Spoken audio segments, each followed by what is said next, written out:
नमस्कार। RRC news के हिंदी समाचार bulletin में मैं मानसी आपका स्वागत करती हूँ। सबसे पहले एक नजर आज की सुर्खियों पर। हेडलाइन्स प्रायोजक आरआरसी ब्रॉडबँड, अकोल्यातील सर्वात स्वस्त आणि वेगवान कनेक्शन। भूमि अभिलेख विभाग के तत्कालीन उपाधीक्षक पंकज पवार के खिलाफ अपराध दर्ज। धोखाधड़ी में शामिल राजस्व विभाग के कुछ अधिकारियों और कर्मचारियों पर भी गिरेगी गाज।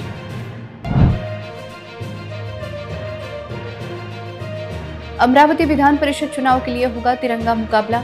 चुनाव को लेकर गरमाया राजनीतिक वातावरण।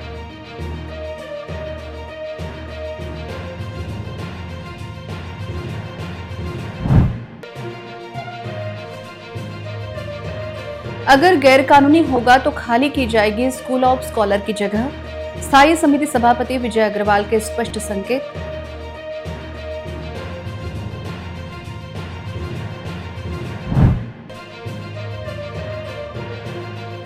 सर्वोपचार अस्पताल में मरीजों की काफी भीड़। कर्मचारी व बेड की कमी से मरीज व उनके परिजन परेशान।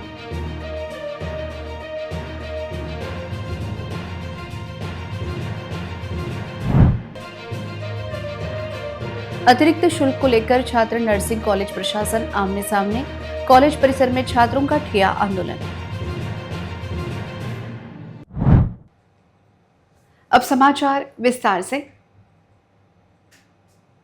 जिला अधीक्षक भूमि अभिलेख कार्यालय अकोला के तत्कालीन उपाधीक्षक पंकज पवार को गलत तरीके से प्रकरणों को निपटाकर शासन से धोखा करने के मामले में सितंबर 2025 में निलंबित किया गया था। जांच पश्चात पवार के खिलाफ सिटी कोतवाली पुलिस थाने में अपराध दर्ज किया गया है। इस कार्रवाई से भूमि अभिलेख कार्यालय के अधिकारी कर्मचारियों में हड़कंप मच गया है। विशेष बात यह है कि आरआरसी न्यूज तथा सिटी न्यूज सुपरफास्ट ने इस मामले को उजागर किया था।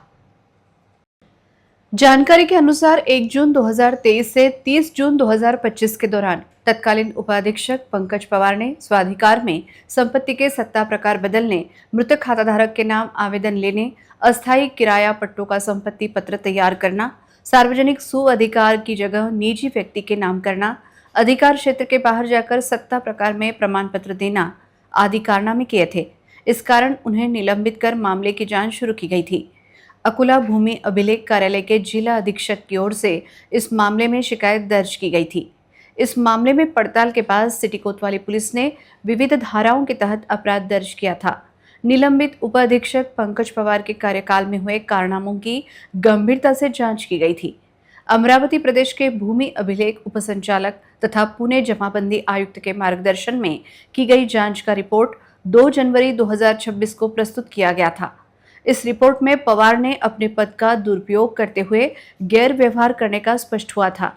इन सभी बातों को ध्यान में रखते हुए भूमि अभिलेख अमरावती उपसंचालक के निर्देश के अनुसार अकोला जिला अधीक्षक भूमि अभिलेख भारती खंडेलवाल ने सिटी कोतवाली पुलिस थाने में शिकायत दी थी। इस मामले में आगे की जांच पुलिस कर रही है। इस रैकेट में महसूल विभाग के और कौन से अधिकारी तथा कर्मचारी शामिल हैं, इसकी भी जांच की जा रही है। सिटी कोतवाली अकोला येथे जिल्हा अधीक्षक भूमि अभिलेख कार्यालय अकोला येथील तत्कालीन उपाधीक्षक श्री पंकज पवार हल्ली जे निलंबित आहेत त्यांच्या विरुद्ध फौजदारी स्वरूपाचा गुन्हा दाखल झालेला आहे। ते या कार्यालयात दिनांक 1/6/2023 ते 30/6/2025 या कालावधी दरम्यान आपल्या पदाचे कर्तव्य पार पाडत असताना त्यांनी स्वाधिकारात मिळकतीचे सत्ता प्रकार बदलणे, मयत खातेदाराचे नावे अर्ज घेणे, अस्थायी भाडेतत्वाची मिळकत पत्रिका तयार करणे आणि अधिकार क्षेत्राबाहेर जाऊन सत्ता प्रकारबाबत प्रमाणपत्र देणे अशा व इतर प्रकारचे शासनाने दिलेली त्यांची लोकसेवेची जबाबदारी त्यांनी पार न पाडता शासनाची फसवणूक केली अशा स्वरूपाचा लेखी तक्रार अर्ज जिल्हा अधीक्षक भूमिलेख कार्यालय अकोला यांनी पोलीस स्टेशन सिटी कोतवाली अकोला येथे दाखल केल्याने पोलीस स्टेशन सिटी कोतवाली अकोला येथे अपराध क्रमांक 218/2026 कलम 199, 201, 326 भारतीय न्याय संहिता व महसूल अधिनियमान्वये अशा विविध कलमान्वये गुन्हा दाखल करण्यात आलेला आहे। सदर गुन्ह्याचा तपास माननीय वरिष्ठांच्या आदेशाने पोलीस स्टेशन सिटी कोतवालीचे PSI इंगोले आणि लिंगोले हे करीत आहेत। शिवसेना के पूर्व विधायक विप्लव बाजोरिया का आवेदन खारिज होने के बाद तथा निर्दलीय प्रशांत महाले ने अपना नामांकन वापस लेने के बाद अमरावती विधान परिषद मतदार संघ के लिए अब त्रिकोणा मुकाबला होना तय माना जा रहा है। अमरावती विधान परिषद मतदार संघ के लिए अब तिकोना मुकाबला होना निश्चित है, क्योंकि आज निर्दलीय प्रशांत महाले ने अपना नामांकन वापस ले लिया। पण नंतर ज्यावेळेस पक्ष आपला महत्त्वाचा आहे, काँग्रेस पक्ष महत्त्वाचा आहे, काँग्रेस पक्षाचा उमेदवार उभा असल्यामुळे मला काही विषय तो उमेदवार देशमुख यांच्या पाठीशी आपण आहात. सिंपल आहे. देशमुख आहे, देशमुख साहेबांच्या पाठीचे आम्ही आहोत, त्याचपुढे मी मागे घेऊ. अब मैदान में महायुति के प्रवीण पोटे, महाविकास आघाड़ी के हर्षजीत देशमुख तथा वंचित बहुजन आघाड़ी के नीलेश विश्वकर्मा, यह 3 उम्मीदवार उतर गए हैं। प्रथमदर्शी यह मुकाबला तिकोना नजर आ रहा है, लेकिन असली फाइट महाविकास आघाड़ी तथा महायुति के बीच होने की संभावना जताई जा रही है। बावजूद इसके वंचित बहुजन आघाड़ी के डॉक्टर नीलेश विश्वकर्मा कार्यकर्ता के बल पर मुकाबले में होने का दावा कर रहे हैं।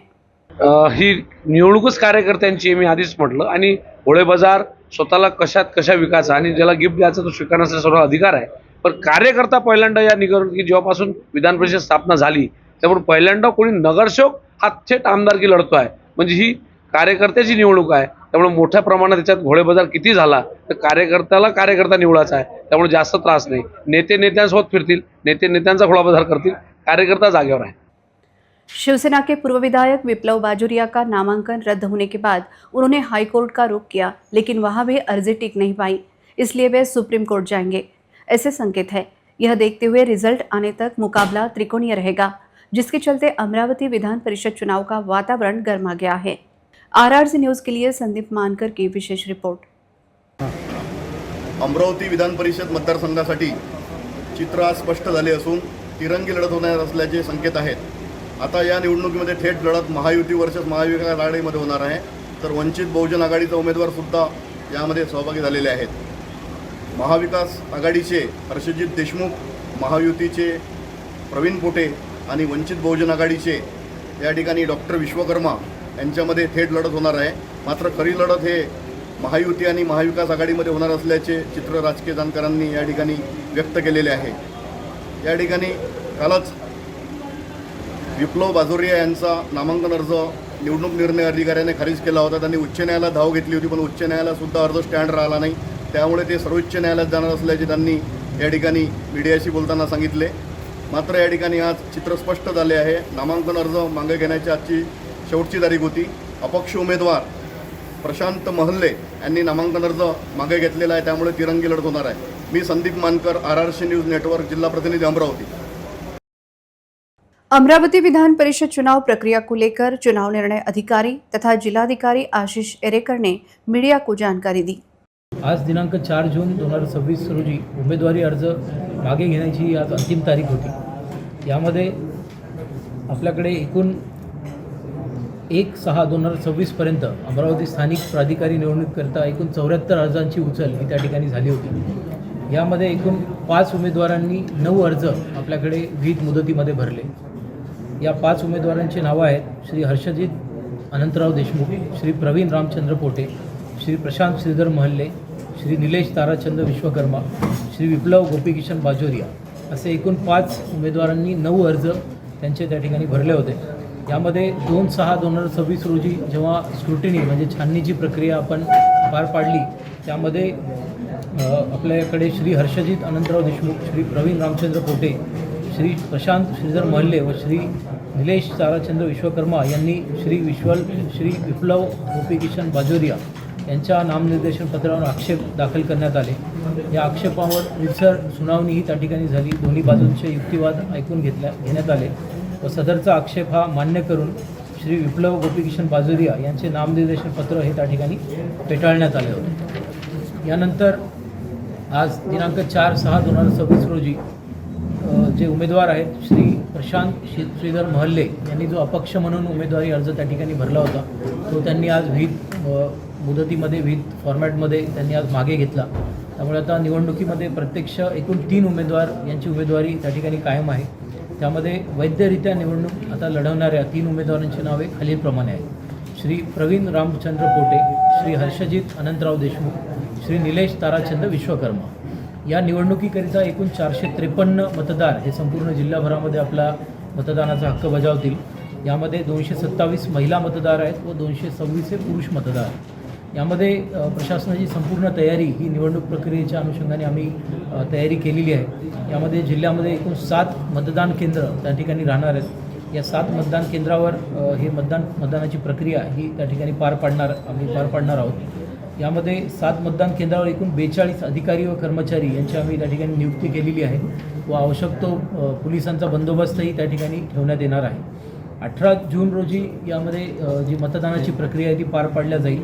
ही मतदानाची प्रक्रिया पार पाडल्यानंतर यामध्ये नियोजन भवन जिल्हाधिकारी कार्यालय अमरावती इथे आम्ही जी स्ट्रॉंग रूम बनवलेली आहे, जी डेझिग्नेट केलेली आहे, तिथे आम्ही ह्या सगळ्या मतपेट्या सुरक्षितरित्या तिथे आणणार आहे आणि 22/6/2026 रोजी यामध्ये मतमोजणी होणार आहे. यामध्ये 2 टेबल हे त्या ठिकाणी मतमोजणीसाठी निश्चित करण्यात आलेले आहेत.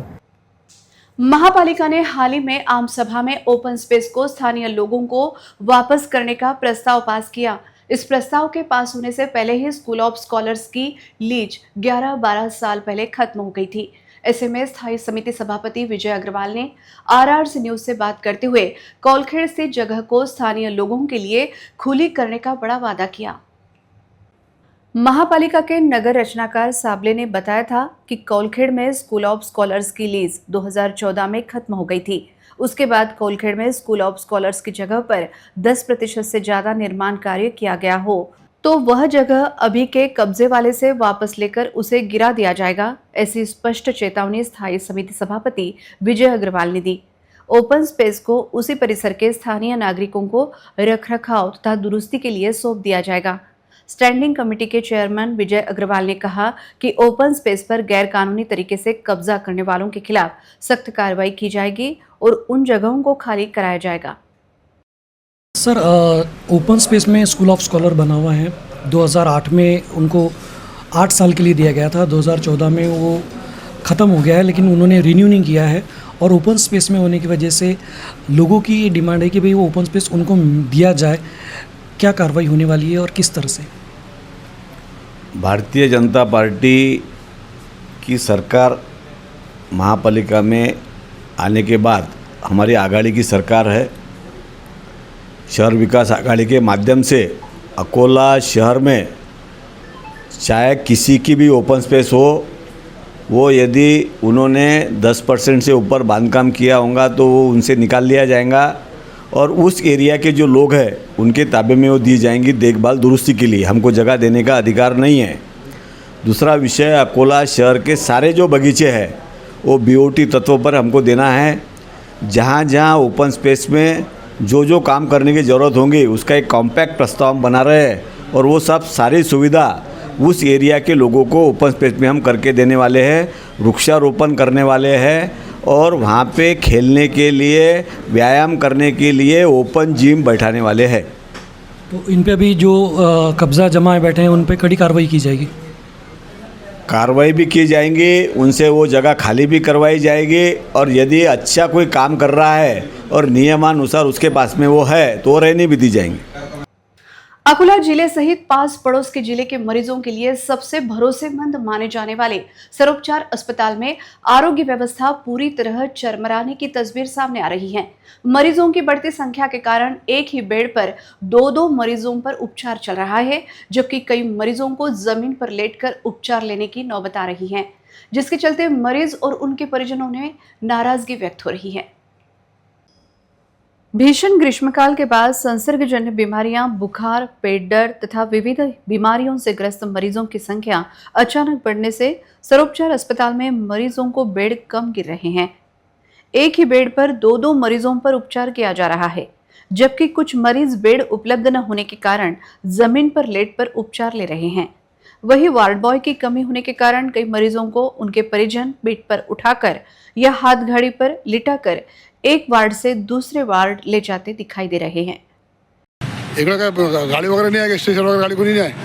नहीं दे रहे, आनी नहीं है. तो काय म्हणून आले ते डॉक्टर लोक? काही मतलब नहीं, मैं चांगलं देईल. कोणतं वाटत आहे? 31 नंबर. बरं, ठीक. काही नाही, गाडी स्लिप झाली. नाही इकडे काय तुम्हाला काय व्यवस्थित औषध भेटलं का काय? काही त्रास झाला की नाही? ते नाही, माझ्या लक्ष्मीचं आहे तर ते पूर्ण राहिले, नंतर मी तुम्हाला वहीं दिव्यांग व उनके परिजनों को दिव्यांग सर्टिफिकेट लेने के लिए बार बार अस्पताल के चक्कर काटने पड़ रहे हैं, जिसे लेकर भी दिव्यांग मरीज व उनके परिजन नाराजगी व्यक्त कर रहे हैं। मी सर्टिफिकेटसाठी चक्र मारत आहे, सर्टिफिकेट ते घेऊन राहिले, घरच्यांना आणा असं आणा तसं आणा असे सांगतात ते डॉक्टर लोक। आणि गोळ्या चालू आहेत मला मानसिक रोगाचे, आणि सर्टिफिकेट आता चालू झालेले आहे, तर कधी ते म्हणतात की आता घरच्यांना आणा हे आणा। आता माझे घरचे मजुरी करतात। किती दिवसपासून चक्र मारून झाले तुम्ही? मी तर दर महिन्यालाच म्हणते त्यांना की सर्टिफिकेट पाहिजे ते आता घरच्यांना आता इथे 2-3 दिवसात चक्रा मारणं चालू आहे। आता आज या उद्या या परवा या चालू आहे यायचं, म्हणजे कमीत कमी 70-80 किलोमीटर जाण्याला चालू लागते। दिल्ली जात आहे। कुठल्या गावचे तुम्ही? मुख्यापूर तालुका राजूराखाली एवढ्या दूर लांबून सर यावं लागते। आज या उद्या आता सर 6मध्ये गेलो, वार्ड नंबर 6मध्ये, त्याच्यामध्ये साईट चालत नाही। आता साईट चालत म्हणजे उद्या या म्हणते। आता आजचे 500-600 रुपये तिकीटही गेली, जाण्या येण्याच्या त्रास होला। हे वेळेवर बरोबर सांगायला पाहिजे नाही की बा बंद आहे काय आहे, म्हणजे उद्या या। उद्या आहे ना म्हणजे जवळ आहे काही गेलं जाणं। आता मतीमंत्र सर्टिफिकेट 12-14 वर्षाच्या पूर्वी तरी होती, बरोबर झाली। बाहेर जसं लावावं लावावं होती, ते सर्टिफिकेट दिलेलं आहे ना बा, मग त्यावेळेस सर्टिफिकेट दिलं। हे सर्टिफिकेट त्या सर्टिफिकेट फोटो सर्टिफिकेट थोडी आहे ते। आज अस्पताल में दवाइयों के लिए भी मरीज के परिजनों को घंटे कतार में खड़े रहने की नौबत आ रही है। कुछ दवाइयों की कमी होने के कारण मरीजों को बाहर से दवाइयां लानी पड़ रही हैं। बेड कम और मरीजों की संख्या ज्यादा होने के कारण मरीजों को काफी परेशानियों का सामना करना पड़ रहा है। वहीं कर्मचारियों की कमी से भी अस्पताल प्रशासन का सरदर्द बढ़ गया है। यह देखते हुए कर्मचारियों की संख्या बढ़ाने की मांग भी हो रही है। वाशिम के राजश्री शाहू महाराज नर्सिंग कॉलेज के छात्रों ने आज भीषण गर्मी में एक्स्ट्रा फीस लेने और कॉलेज बंद करने की धमकी देने के खिलाफ विरोध प्रदर्शन किया। छात्रों का आरोप है कि कॉलेज को कल से सील लगाया है।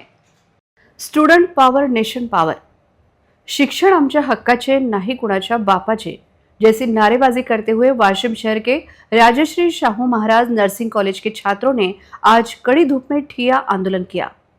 Students power, nation power, students power, nation power, हम हमारा हक मांगते हैं, नहीं किसी से भीख मांगते।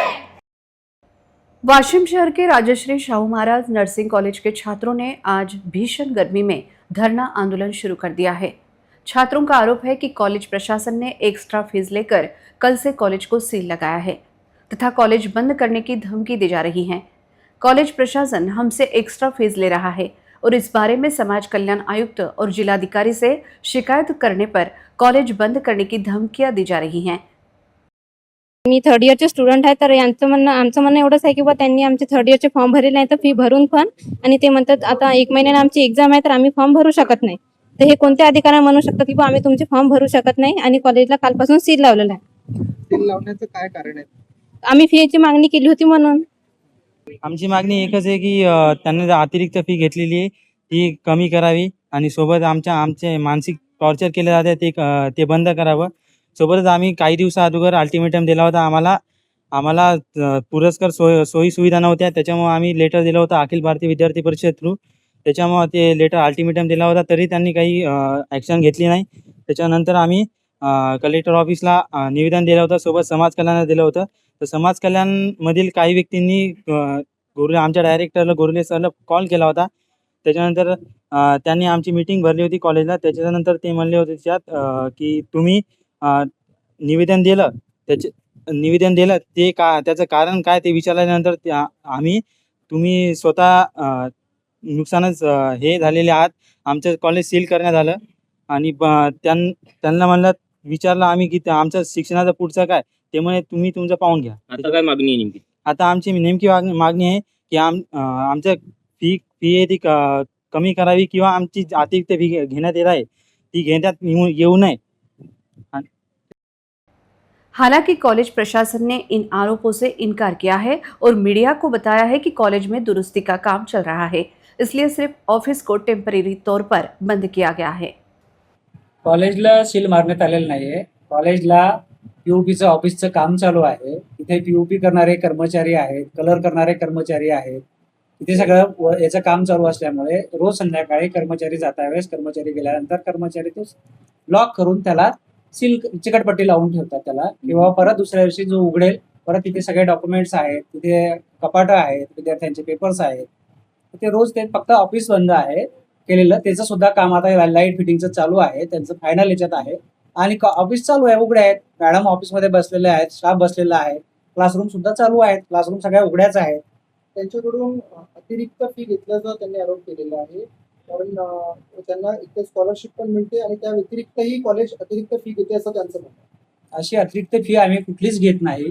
उलट 3 वर्ष झाले, 2-2, 3-3 वर्ष शिष्यवृत्ती जी शिक्षण शुल्क महाविद्यालयाचं 60% त्यांच्या खात्यावर जमा होतं, तेच अजून कित्येक मुलांनी भरलेलं नाही.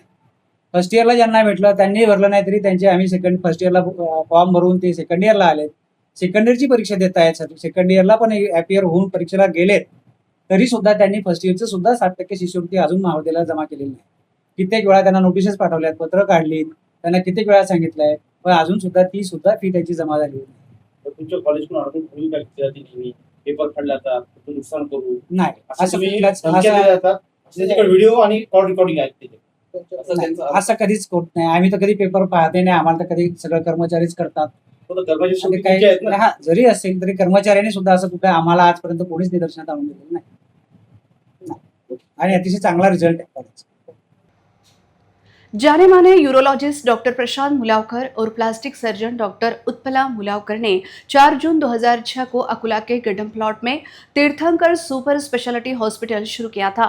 आप सभी का आशीर्वाद और शुभकामनाओं से हम 20 सालों से मरीजों की सेवा कर पा रहे हैं, ऐसी भावना डॉक्टर प्रशांत मुलावकर और डॉक्टर उत्पला मुलावकर ने हॉस्पिटल की सालगिरह पर व्यक्त की।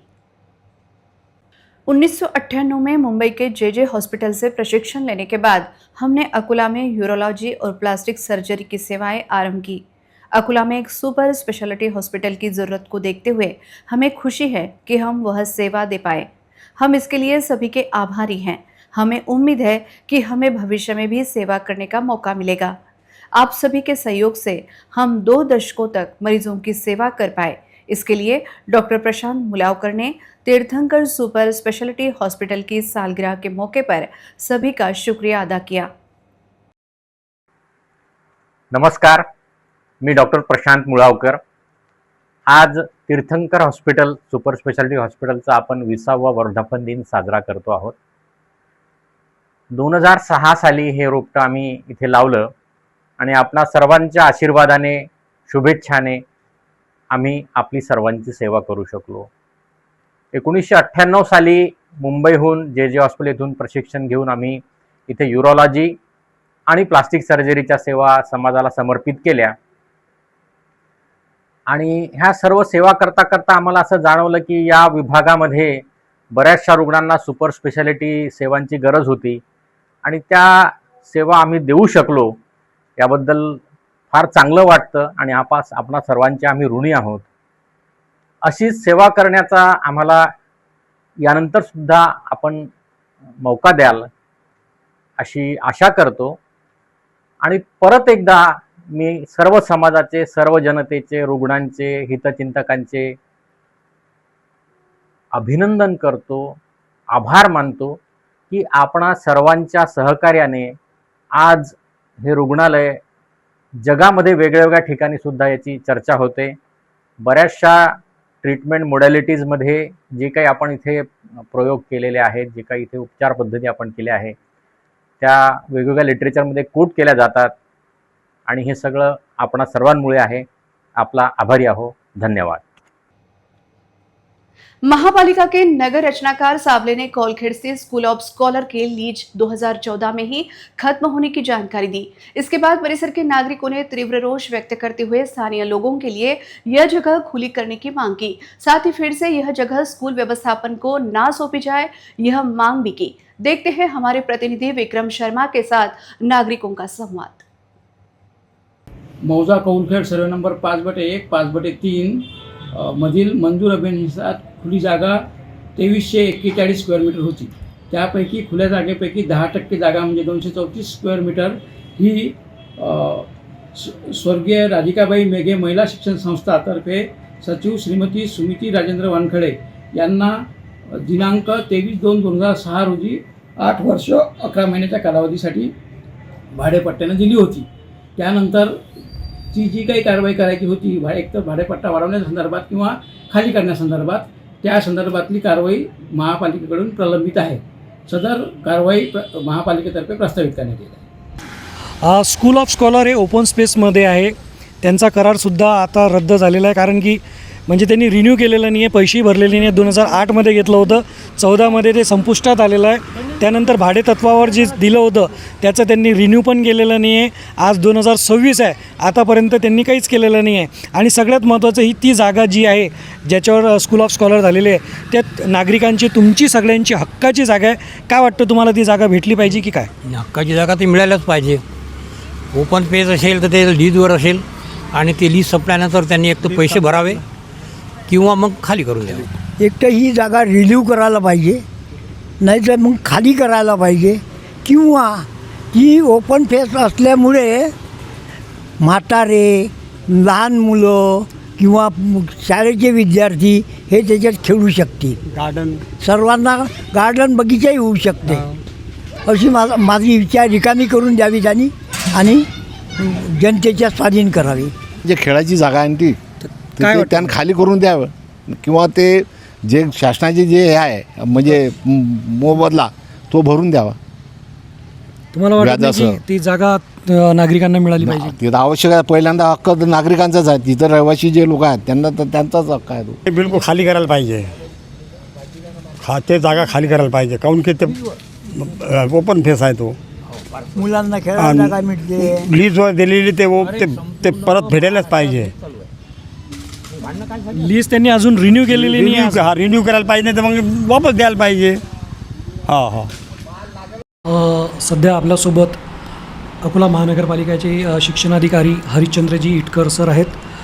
सर, स्कूल ऑफ स्कॉलर जी शाळा आहे आपल्या अकोल्यामध्ये, एक ओपन स्पेसमध्ये, दोन्ही ओपन स्पेसमध्ये आहेत, आणि जी कौलखेडला हिंगणा रोडला ती भाडेतत्वावर 8 वर्षासाठी घेण्यात आली होती. अशा वेळेस जर शाळा बंद पडली किंवा काही झालं तर जे विद्यार्थी सध्या शिकत आहेत त्यांच्या भविष्याचं काय, याच्यावर काय करता येईल, काय करणार आहेत जर असं झालं तर? शाळा बंद नाही पडत.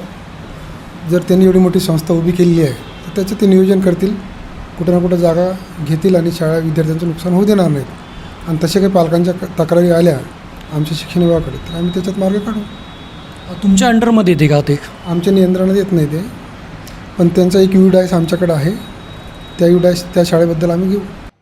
अकोला जिलाधिकारी कार्यालय के नियोजन भवन में विशेष सघन पुनर्निरीक्षण प्रक्रिया के तहत पर्यवेक्षकों की समीक्षा बैठक का आयोजन किया गया। इस बैठक में मतदाता सूची की पड़ताल, फील्ड विजिट, फॉर्म संकलन और लंबित कामों की समीक्षा की गई। आज हुई मीटिंग में संबंधित अधिकारियों ने पर्यवेक्षकों को मतदाता पड़ताल का काम समय पर और सही तरीके से पूरा करने के निर्देश दिए। उन्होंने नागरिकों से भी जरूरी जानकारी देने और उनका सहयोग लेने की अपील की। मीटिंग में सभी संबंधित पर्यवेक्षक, BLO और चुनाव विभाग के अधिकारी मौजूद थे। SIR कैंपेन को असरदार तरीके से लागू करने के लिए समन्वय और नियोजन पर खास जोर दिया गया। इस बार SIR स्पेशल कैंपेन 30 जून से शुरू होगा और उससे पहले सभी BLO को काम करने के लिए SIR किट दी गई। क्योंकि SIR काम पूरे राज्य में अच्छे से हो रहा है, इसलिए उपजिलाधिकारी ने जिले के लोगों से अपील की है कि वे SIR काम करने आए शिक्षक और कर्मचारियों को सहयोग करें। शहर के गीतानगर परिसर स्थित एक खुले भूखंड पर सूखी घास को आग लगने की घटना सामने आई है। इस आग के कारण पूरे परिसर में धुआं फैल गया था। 2-3 दिनों पहले भी परिसर में इसी तरह की आग की घटना घटी थी। अकोला शहर के गीतानगर इलाके में एक खुले प्लॉट पर सूखी घास को शॉर्ट सर्किट से आग लगने की घटना सामने आई है। इस आग की वजह से पूरे इलाके में सभी और ज़्यादा धुआं ही धुआं फैल गया था। चूँकि इस खुले प्लॉट के बगल में बड़ी आबादी है, इसलिए बिल्डिंग में रहने वाले लोगों को भी इस आग से खतरा निर्माण हो गया था। आग की घटना की जानकारी मिलते ही नगर निगम की फायर ब्रिगेड ने मौके पर पहुंचकर आग बुझाने की कोशिश की। हालांकि इस आग में कोई जानमाल का नुकसान नहीं हुआ है, लेकिन महापालिका की तरफ से घन कचरा व्यवस्थापन और खुले प्लॉट की सफाई का मुद्दा फिर से सामने आया है। आग बुझाने के लिए दमकल विभाग की 2 गाड़ियां खर्च हुई। इसके पहले भी 2-3 दिनों पहले गीतानगर परिसर में इसी तरह आग की घटना घटी थी। यह देखते हुए परिसर के खुले भूखंड धारकों को महापालिका की ओर से भूखंडों की सफाई करने के निर्देश देने की मांग हो रही है। वाशिम शहर में 10 से 12 जनों ने मिलकर एक युवक की बेरहमी से पिटाई करने की घटना घटी थी। उस घटना का वीडियो सोशल मीडिया पर भी वायरल हुआ था। अब इस घटना का दूसरा वीडियो सामने आया है, जिसके चलते संबंधित फरार आरोपियों को तुरंत गिरफ्तार करने की मांग विविध सामाजिक संगठन की ओर से की जा रही है।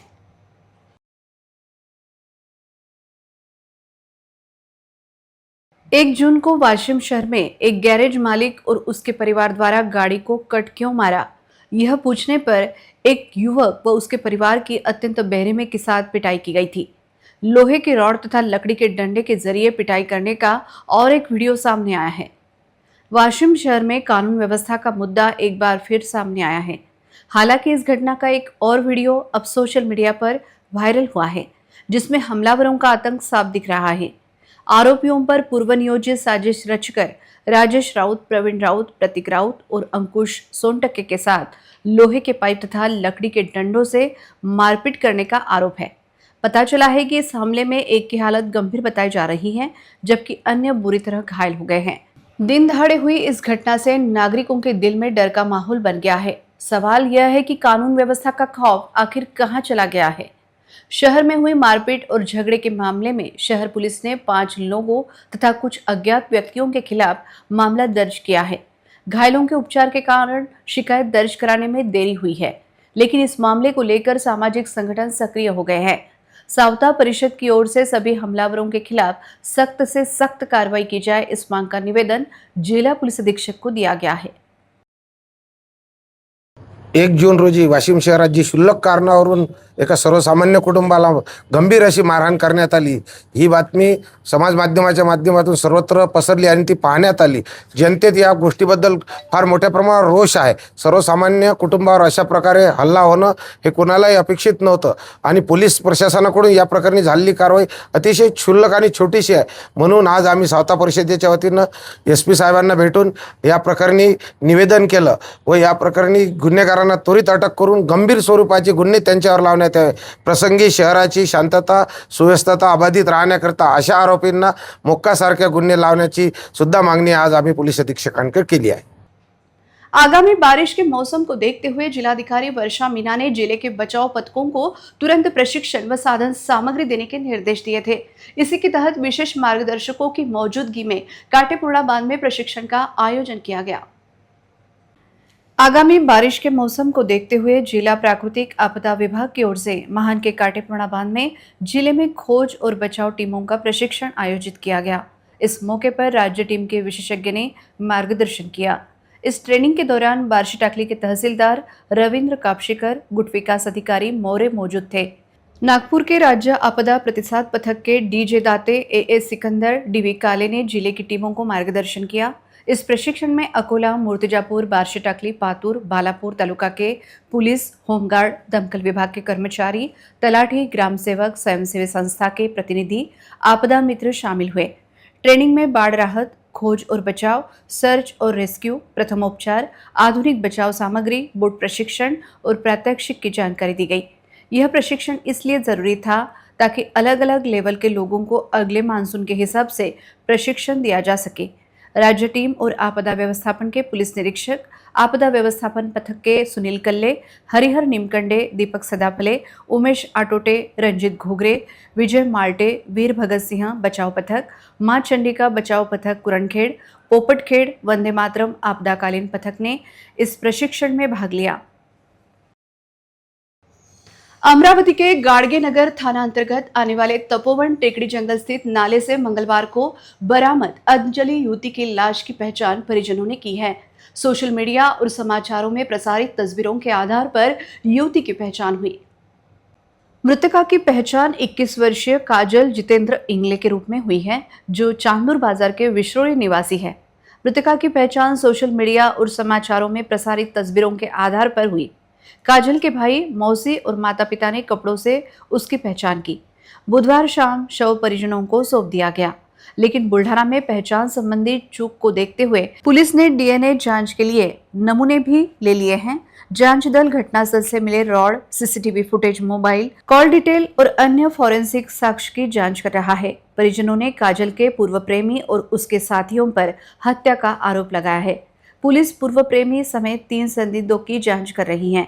जांच में सामने आया है कि काजल लगभग 4 महीने पहले पढ़ाई और नौकरी के लिए अमरावती आई थी। परिजनों के अनुसार काजल के विवाह की बातचीत अंतिम चरण में थी। परिवार का आरोप है कि विवाह तय होने पर काजल को लगातार धमकियां मिल रही थी। पुलिस एक तरफा प्रेम और रंजिश के पहलू से भी जांच कर रही है। उसकी कॉल डिटेल, रिकॉर्ड और सोशल मीडिया अकाउंट की जांच शुरू की गई है।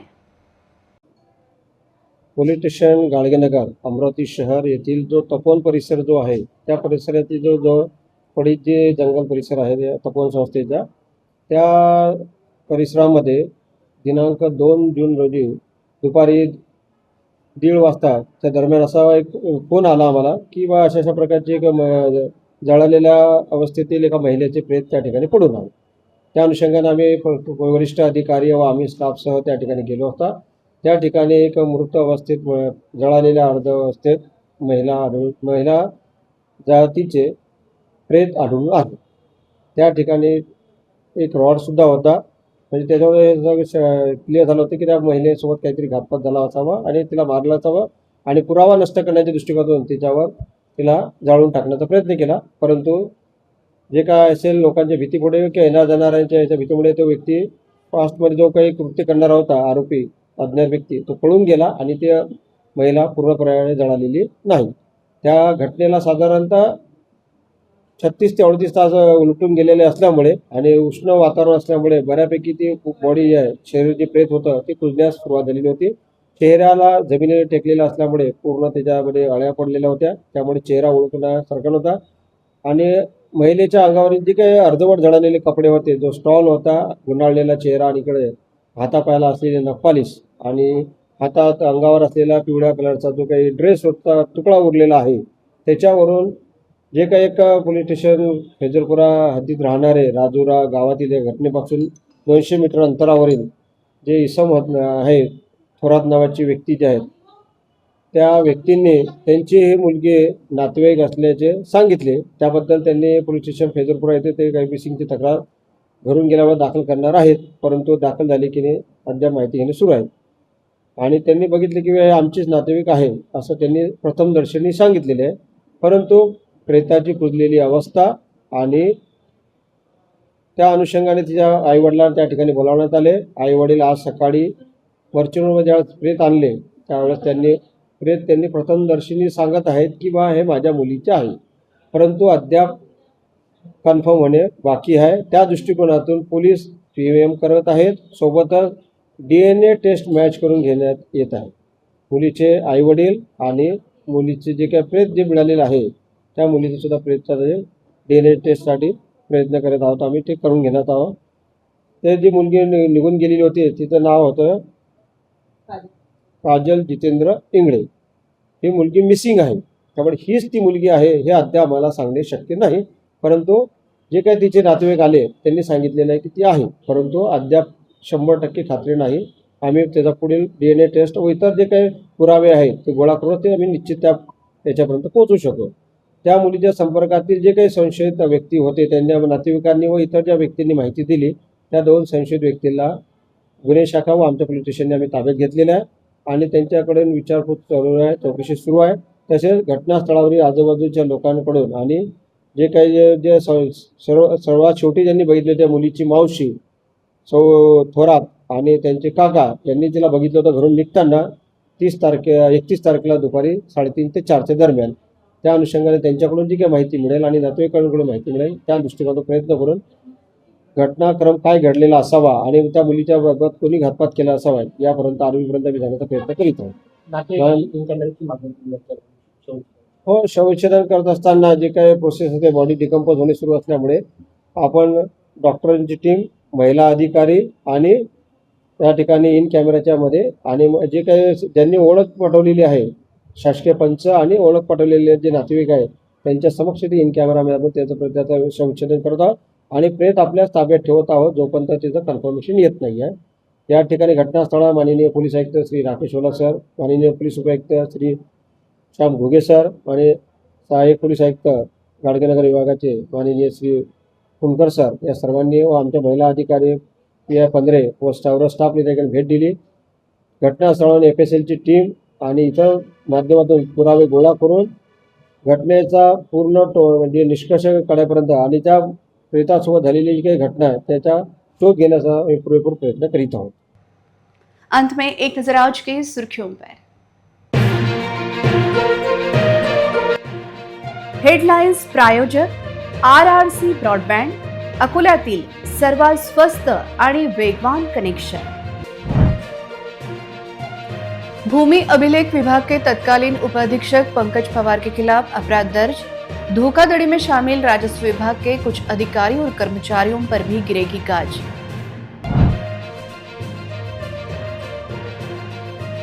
अमरावती विधान परिषद चुनाव के लिए होगा तिरंगा मुकाबला। चुनाव को लेकर गरमाया राजनीतिक वातावरण।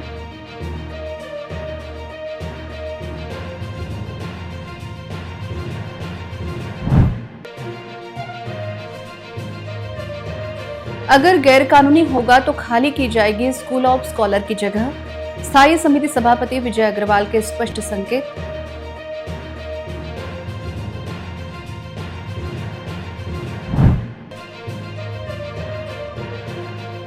सरोपचार अस्पताल में मरीजों की काफी भीड़। कर्मचारी व बेड की कमी से मरीज व उनके परिजन परेशान।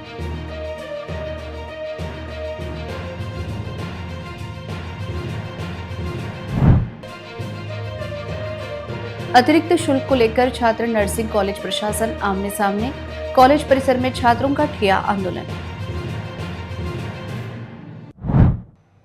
समाचार के लिए देखते रहिए RRC न्यूज। जिन दर्शकों ने अभी तक RRC का यूट्यूब चैनल सब्सक्राइब नहीं किया उन्होंने वह सब्सक्राइब करना चाहिए। फिर मिलते हैं शहर की ताज़ा जानकारी और महत्वपूर्ण घटनाओं के साथ। नमस्कार।